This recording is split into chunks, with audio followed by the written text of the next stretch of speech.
right. Hello, third grade. Happy Friday. You have made it to Friday.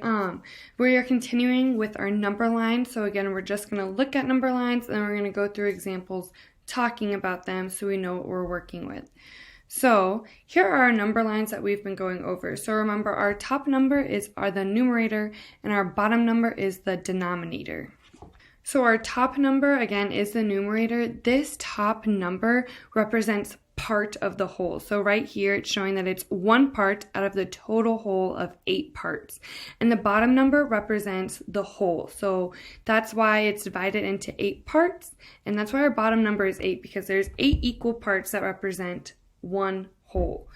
So that's how we know the top number is always just going to be the part, either the part that's shaded in that we have to write. So let's do some examples going over fraction lines. Number lines with fractions. Sorry. Okay, so we're going to start with this one. It says, which number line shows a colored segment with a length of 7/8?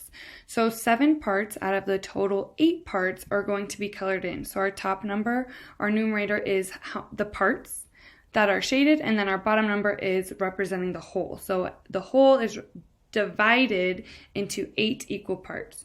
So the first thing we're going to do is count our equal parts. We want to make sure the line has 8 equal parts. So I'm starting at the 0, and I'm just, as I'm swooping with my mouse, you can swoop with your fingers as we count the parts. So it goes 1, 2, 3, 4, 5, 6, 7, 8, 9. So our top one is our top one is divided into 9 equal parts, ninths. We're looking for eighths. So let's look at this one.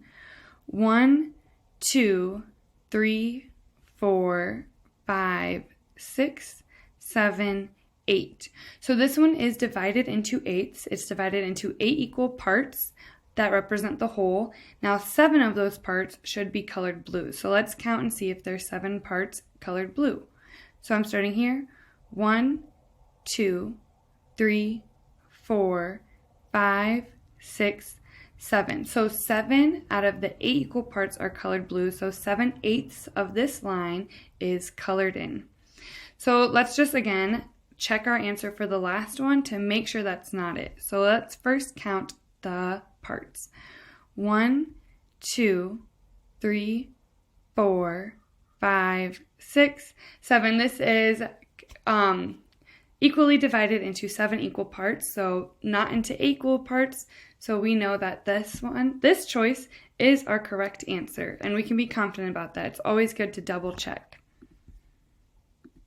Okay, so we also will run into these problems during our homework where it's saying which number lines showed a colored segment with a length of 2, 6 colored in.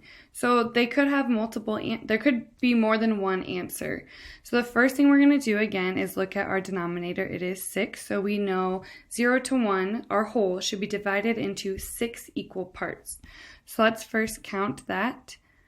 1, 2, 3, 4, 5, 6, 7. So this one's cut into 7ths, so that's not it. So let's count this one. 1, 2, 3, 4, 5, 6. So this one is cut into 6 equal parts. But how many are shaded? 2 of the 6 equal parts should be shaded in. So I can look from here to this line is 1 part. Here's 2 parts. So 2/6 of this line is shaded in. And also when we look at this third one, only 1 part is shaded. We know that 2 parts have to be shaded because they're saying with the 2 on top in the numerator, 2 parts out of 6 are colored in. And this only has 1 part, so I'm not even going to count it because we double checked our answer. Let's do another one together. All right, so now we're going to do the last example where we are typing in what part of the whole is colored in. So the first thing I'm going to do is do my numerator, which again is how many parts are blue. So I'm going to count here just the blue parts. 1, 2, 3. 3 parts are colored blue, so that is my numerator. Now our bottom, our denominator, is how many parts of the whole are there. So now I want to know the total amount of equal parts. So I'm going to start here and count to 1. 1, 2, 3, 4. Now the whole is divided into 4 equal parts. So 3 equal parts are colored blue out of a total of 4 equal parts of the whole. So 3/4 of our line are colored. All right, and that is it for today. So take your time, especially take your time counting. You can follow along with your finger or use your mouse as well. And I will see you on Monday. Have a great weekend. Bye, 3rd grade.